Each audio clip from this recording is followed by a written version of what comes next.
Bansos bantuan pangan berupa 20 kilo beras dan 4 liter minyak goreng untuk alokasi 2 bulan. Sekarang lagi rame di masyarakat.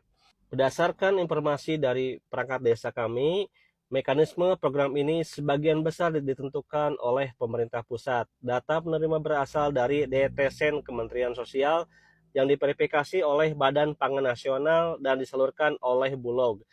Pemerintah desa hanya menerima daftar penerima manfaat dari tenaga kesejahteraan sosial kecamatan, yaitu pegawai dari Kemensos yang ditunjuk oleh Bulog menjadi koordinator kecamatan dalam penyaluran bantuan pangan.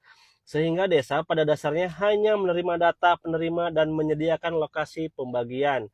Sebagai contoh di desa kami, terdapat sekitar 1.850 KK, namun alokasi bantuan pangan hanya untuk 1.036 KK. Sehingga ada sekitar 800 KK yang tidak menerima bantuan pangan. Dan sangat mungkin di antaranya terdapat warga yang sebenarnya layak mendapatkan bantuan. Bahkan ketika ada penerima yang dianggap tidak layak sasaran, pemerintah desa tidak bisa langsung menggantinya dengan warga lain karena datanya harus menunggu daftar pengganti yang disiapkan oleh Bulog berdasarkan DTSen. Jadi meskipun ada warga yang dinilai sangat layak menerima bantuan, jika namanya tidak masuk dalam data pengganti, maka desa tidak dapat langsung mengusulkan sebagai pengganti. Nah, menurut Bapak dan Ibu, apakah lebih baik penerima bansos itu hasil musyawarah yang ada di desa, atau lebih baik seperti ini, semua data terpusat dari DTSen? Apa? Bansos mau diganti uang tunai sebesar 5,4 juta per orang. Wah, kakak bunda, kalian wajib lihat video ini baik-baik ya. Akhir tahun ini akan ada digital single ID yang mengakibatkan semua bansos atau direct cash transfer itu akan targeted. Jadi akan sesuai, dan itu akan menghemat angka cukup besar tadi. Subsidi tidak akan lagi ke barang.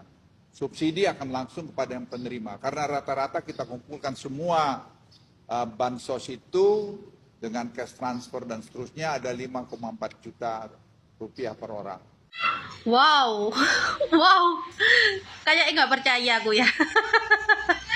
Nah, menurut kakak bunda gimana nih kalau 5,4 juta per orang? Sepertinya nggak akan percaya deh aku. Nggak usah 5,4 juta per orang lah Pak, kalau buat pengumuman Pak. Per kakak saja Pak, ya dibuktikan dulu. Diubah seperti apapun bansos, yang penting jangan dihapus Pak bansosnya Pak. Kalau 5,4 juta per orang, itu ya enggak apa-apa Pak, lebih baik lagi Pak, lebih merdeka lagi, lebih sejahtera lagi masyarakat Indonesia. Kita doakan semoga rencana ini berjalan dengan lancar ya Kak ya. Dan MBG-nya hapus saja lah Pak.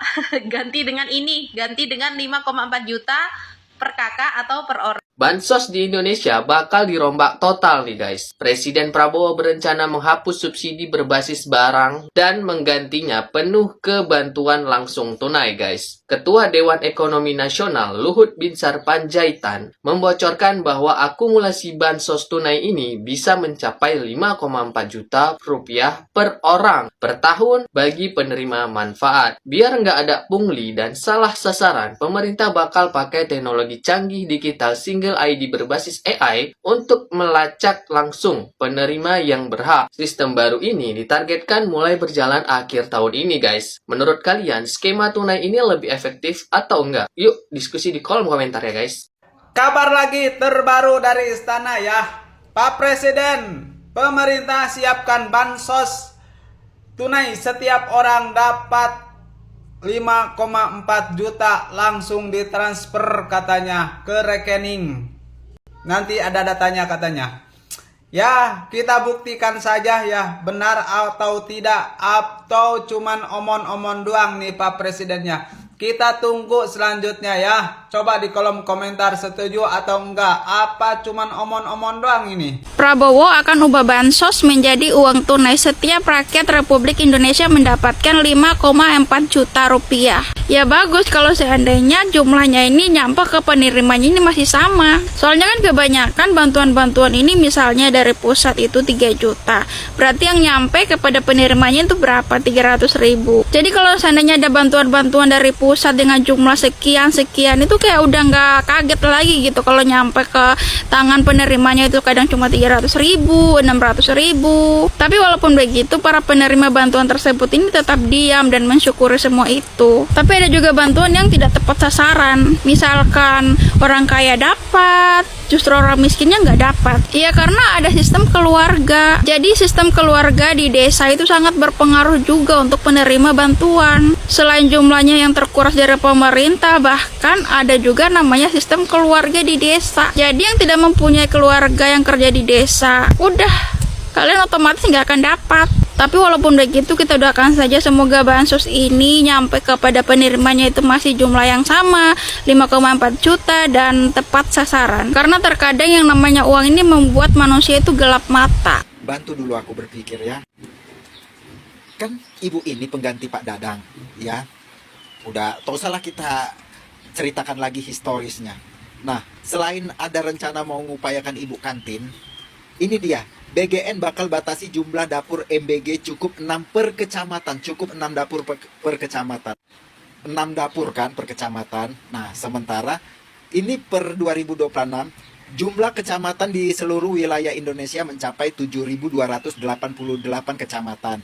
Jumlah ini tersebar di 416 kabupaten dan 98 kota yang mencakup 38 provinsi di seluruh Nusantara. Bantu saya berpikir ya. Nah, awalnya kan pemerintah targetkan rencananya 21.000 dapur. Rupanya membengkak menjadi 27.877 titik. Nah, bertambahlah itu kan 6.877 kan. Awalnya 21.000 rencananya. Tadi kan ibu ini bilang dibatasi 6 dapur per kecamatan. Nah, seluruh Indonesia kan ada 7.288 kecamatan. Dikali 6 kan dibatasi 6 dapur jadi 43.728. Berarti kan ini dugaan saya ya, bukannya dibatasin dari 21.000 titik membengkak sekian menjadi hampir 28.000. Dibatasi 6 per kecamatan, ini aja 7.288 kali 6 43.728. Apakah nambah? Ini dibatasi atau nambah? Tolong bantu hitungan saya dulu ya, tolong. Karena BGN bakal batasi jumlah dapur. BGN bakal batasi jumlah dapur per kecamatannya hanya 6. Cukup 6 per kecamatan. Maksudnya dapur 6 kecamatan. Tolong dulu bantunya, sepertinya saya yang salah. Sepertinya saya yang salah. Iki lho rek, sing wingi masalah batu bara stoke buat PLN itu menipis. Iki penjelasannya Bapak Bahlil ya. Soalnya jare iku bukan stoke yang menipis, melainkan teknis. Terus permajaan mesin. Terus kan intinya masyarakat itu disuruh menghemat listrik. Lah kok Pak Dadan kemarin beli motor listrik puluhan unit, 1 unitnya harganya 52 juta. Anggaran itu lo tidak masuk akal. Mentang-mentang uang tinggal minta pemerintah, langsung dikasih, terus harganya gak suka. Waduh, Pak Dadan